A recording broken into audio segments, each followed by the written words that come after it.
un agrado para mí poder presentar este trabajo, parte de este trabajo, sobre todo en una ciudad como esta.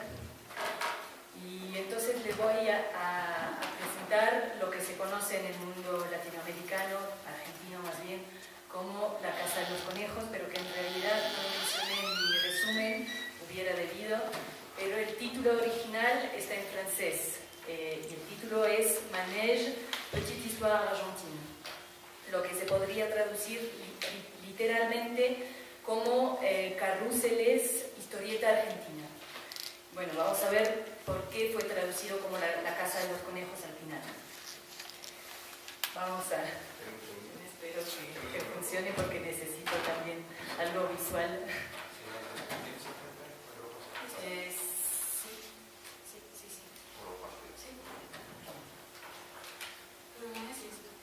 Sí, pero va a copiar. Funcionaba hace poquito, pero bueno. A ver.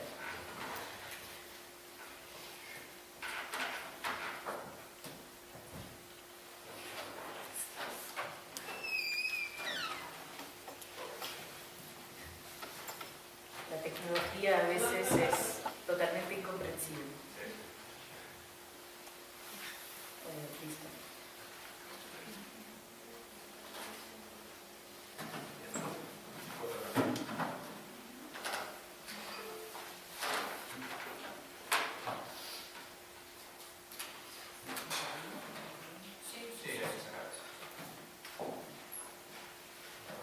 Bueno, voy a empezar esperando que la tecnología se solucione. Bueno, entonces Manège fue escrita...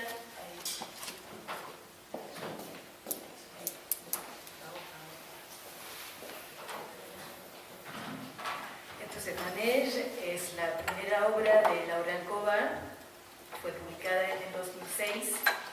Y bueno, Laura Alcoba es argentina de nacionalidad y fue exiliada a Francia desde 1979.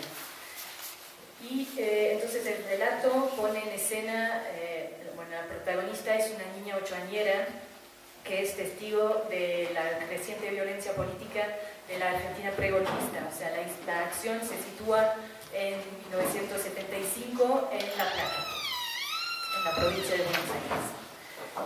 Y aunque no hace hincapié en esto y aunque su nombre no aparece en ningún momento en la obra,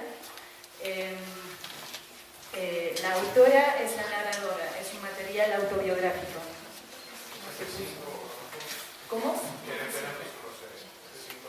No estoy acostumbrada a los Mac. Disculpen.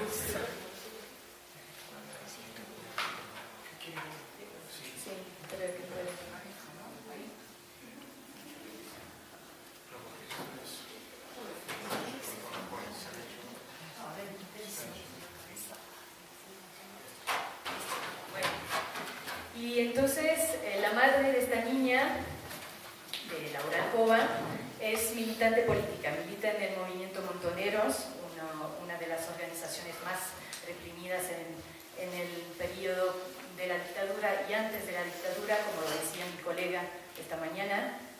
O sea que todos los militantes en aquella época se arriesgaban la vida y tenían que vivir en la clandestinidad. Así que madre e hija van a tener que vivir escondidas, clandestinas, en un ambiente de terror. Este es el ambiente de la novela. Y vivir, por supuesto, en el silencio, ya que silencio y clandestinidad son complementarios.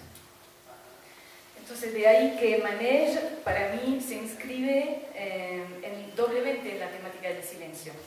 Es lo que llamaría una escritura del silencio sobre el silencio, ya que, bueno, por la temática misma y también por la distancia temporal que separa el relato de la época en que Laura Alcoba vivió, bueno, sus vivencias, que todas son auténticas.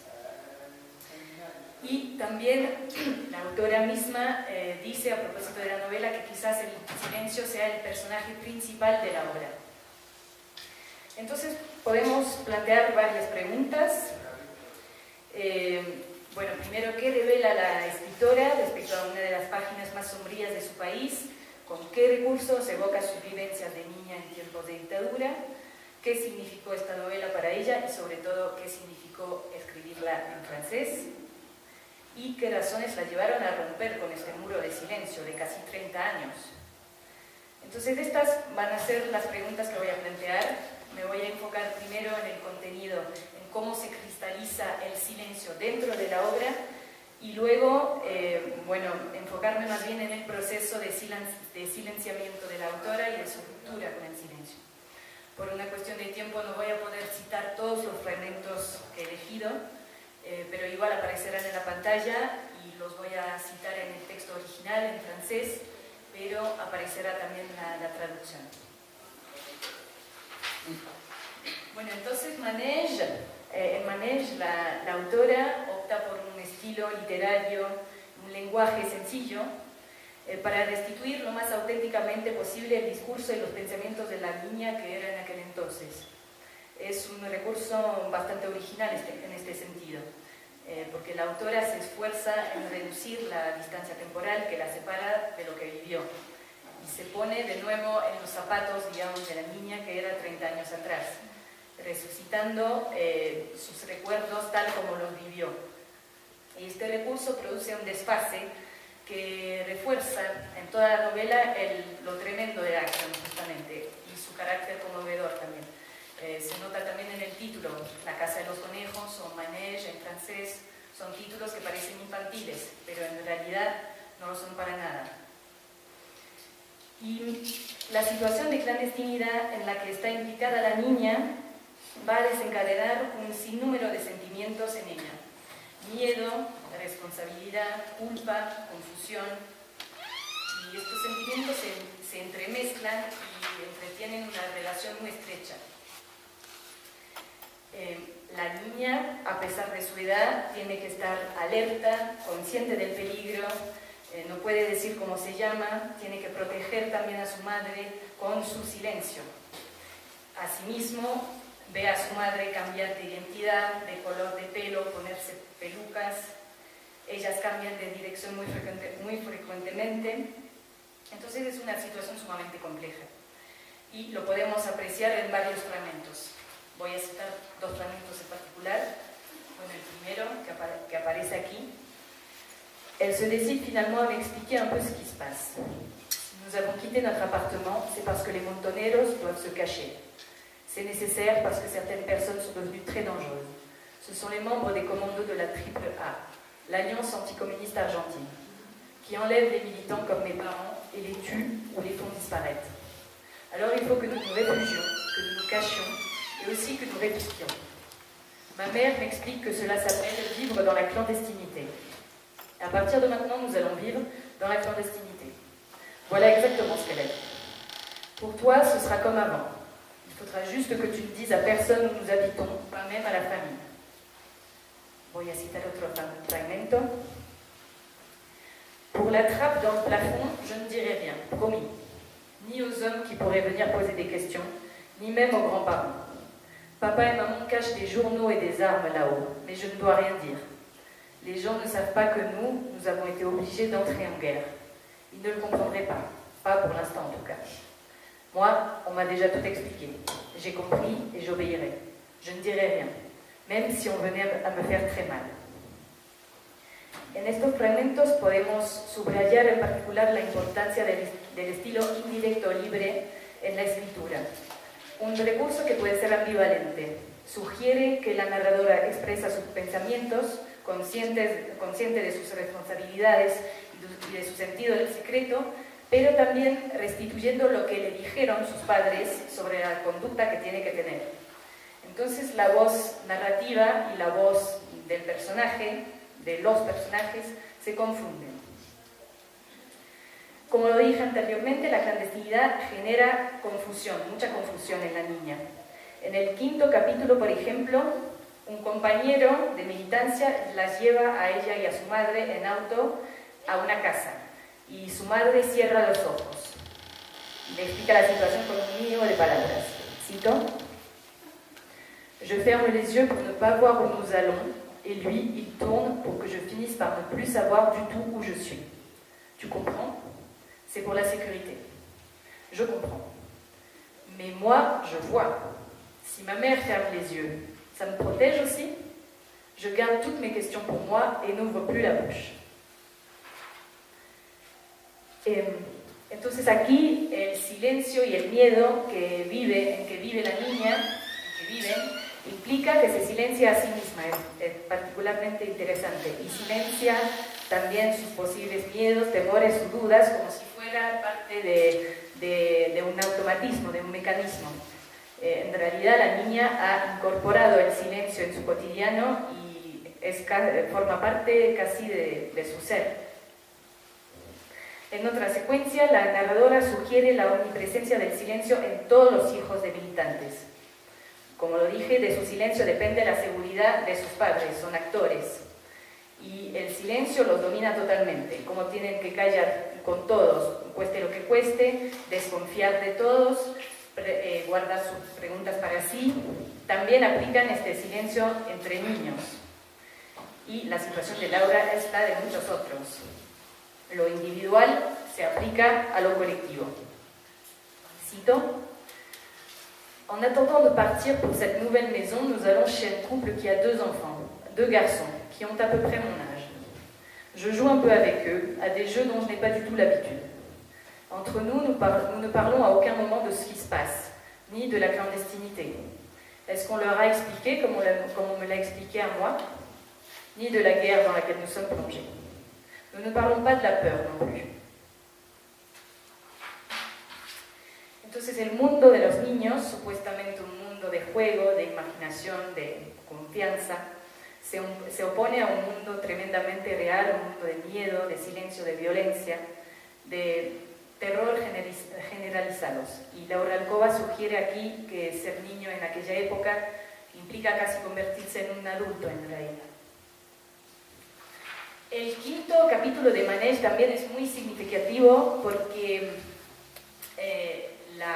Laura y su madre van a vivir en la casa de 2 militantes, una pareja, entonces Daniel y Diana. La vida en la casa junto con ellos va a ser otro meollo de la obra. La casa es un lugar estratégico de la militancia, sirve de imprenta secreta para el diario Evita Montonera, un diario que denuncia los crímenes de la dictadura, y la niña evocará reiteradamente en Manege la persona del ingeniero, el constructor de la imprenta, que va a instalar un sistema muy perfeccionado para entrar a esta. También hay que hacer hincapié en la importancia de la personalidad de Diana para la mujer. Hace una descripción muy, bueno, que el lector ya la puede percibir como una persona muy linda, tanto por dentro como por fuera, y es como si le diera confianza a Laura dentro de su situación de terror y de miedo. Y Diana, está embarazada, y esto también es un recuerdo muy potente para Laura. Y entonces ahí van a poder ver una foto de la imprenta. Entonces en este espacio era la falsa última pared de la casa, y se abría un espacio, y detrás había como una especie de corredor en la que habían instalado la imprenta, y la madre de Laura era la que imprimía el diario. Y los militantes van a emprender la cría de conejos como actividad oficial de la casa para disimular su militancia.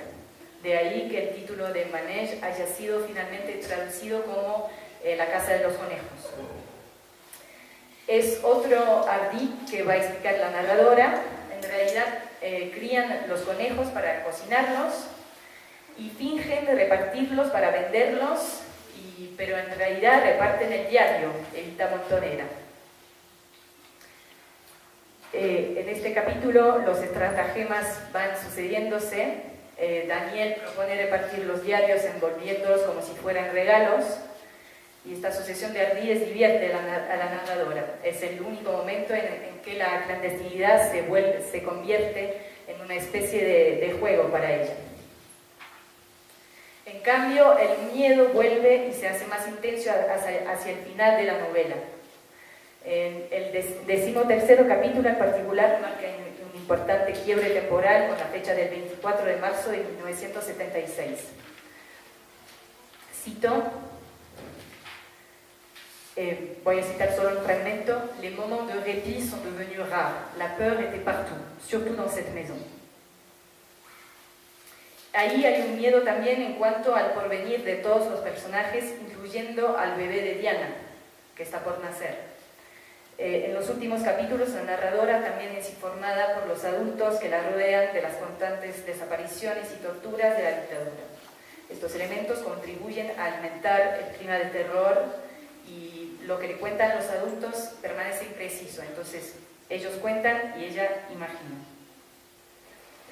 Después la narradora y su madre van a poder exiliarse a Francia con el acuerdo de la Organización Montoneros. Y el lector se va a enterar del desenlace de lo que fue la casa. Un desenlace sumamente trágico, ya que la casa fue atacada el 24 de noviembre del 76. Diana fue asesinada junto con 5 otros militantes y el bebé fue robado. Daniel, el esposo de Diana, fue matado, no se encontraba en la casa en aquel momento y fue asesinado unos meses después. En el 2003, la autora volvió a ver la casa tal como fue dejada y lo cuenta en la novela. Cito, Il n'existe pas de mots pour dire l'émotion qui m'a envahi quand j'ai découvert ces lieux qui portaient toutes les marques de la mort et de la destruction. Un tir de mortier a percé une double ouverture. Il a touché la façade avant d'ouvrir un trou identique dans le mur qui séparait la chambre de Diana et Cacho de la cuisine. Il a littéralement perforé la maison. Dans le garage, il y a encore la fourgonnette. C'est une épave rouillée et criblée de balles. La toiture a été en grande partie incendiée. Dans la partie arrière de la maison, là où se trouvait l'imprimerie et les lapins, il ne reste que des fragments de ce qui fut ce lieu il y a bientôt 30 ans. Tout n'y est que ruines et décombres. A pesar de lo horroroso de este desenlace, Laura Alcoba cierra su relato con un matiz de esperanza, enfocándose en el bebé de Diana, Clara Naí, que fue la única sobreviviente de la masacre y víctima del plan sistemático de robo de niños y bebés de la dictadura militar, cívico-militar.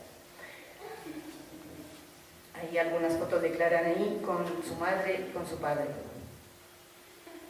Y las últimas frases son entonces: Clara Naí vit quelque part. Elle porte sans doute un autre nom. Elle ignore probablement qui furent ses parents et comment ils sont morts. Mais je suis sûre, Diana, qu'elle a ton sourire lumineux, ta force et ta beauté. Esto resuena como un homenaje a Diana también. Ahora, en cuanto al proceso de silenciamiento de la autora misma, Laura Alcoba lo explica un poco en la novela. Explica las razones que la llevaron a romper con este silencio y a contar lo que había vivido. En el comienzo y en el final de la obra, la voz adulta de la narradora proporciona algunos elementos para aclarar al lector este silencio. Lo podemos apreciar en el prólogo que voy a leer. Tu dois te demander, Diana, pourquoi j'ai tant tardé à raconter cette histoire. Je m'étais promis de le faire un jour, mais plus d'une fois, je me suis dit que le moment n'était pas encore venu. J'avais fini par croire qu'il valait mieux attendre d'être vieille, très vieille même. L'idée me paraît curieuse maintenant, mais longtemps, j'en fus persuadée. Puis, un jour, je n'ai plus supporté l'attente. Tout d'un coup, je n'ai plus voulu attendre d'être si vieille et si seule, comme si je n'avais plus le temps.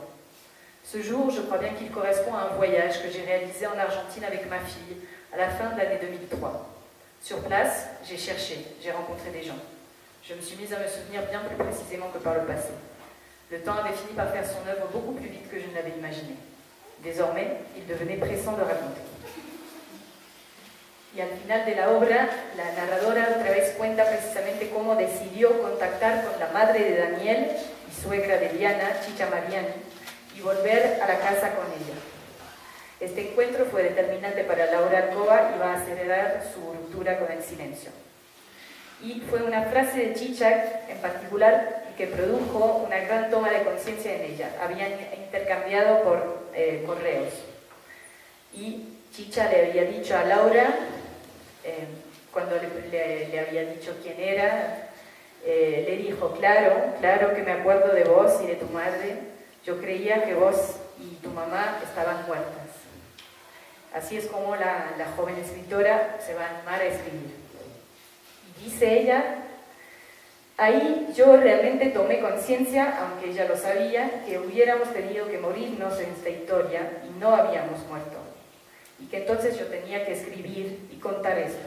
Realmente fue esta frase la que me permitió tomar conciencia de que tenía que escribir. Muchos estudios y lectores se plantearon también la cuestión del idioma en esta primera obra. ¿Por qué haber elegido escribir en francés y no en su idioma materno? Esta elección no es casual para nada y tiene un significado muy profundo para la escritora. Cito: el español es realmente el idioma con el que aprendí a callar, a tener miedo a hablar, a tener miedo a formular las cosas. Y si le debo mucho al francés, también es por haberme permitido contar esta historia. En otros términos, para poder escribir, Laura Alcoba necesitó primero alejarse, deshacerse del miedo que había incorporado como si fuera parte de ella. Y de la distancia nació la escritura. Fue una distancia temporal, geográfica y también lingüística.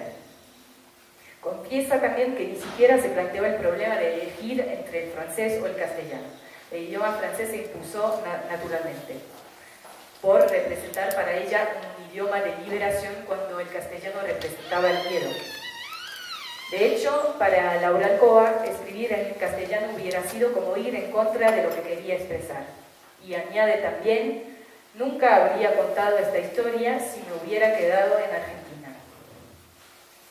Luego explicó su elección a los lectores en Argentina en particular, porque ahí la obra tuvo más éxito que en Francia. Fue publicada en el 2008 y para su sorpresa, para la sorpresa de Laura Alcoba, la novela encontró un éxito mucho mayor que en Francia. Y en ambos países es reconocida como autora argentina, aunque escribe en francés. Y sigue escribiendo en francés hasta el día de hoy. O sea, podríamos decir que su obra pertenece de alguna manera a dos culturas, dos países, por el idioma que eligió para escribir, el idioma del país que le permitió romper con el silencio, y también por su país de origen, su país de crianza, el país de la historia dolorosa que relata. A modo de conclusión, insistemos en el hecho de que Laura Alcoba, escribiendo Manège, realizó, como lo dice en el prólogo, un esfuerzo de memoria. En otros términos, viajó, hurgó en su memoria para sacar a luz algunos de los recuerdos de este periodo de clandestinidad, de miedo, de silencio, y plasmarlos en el papel.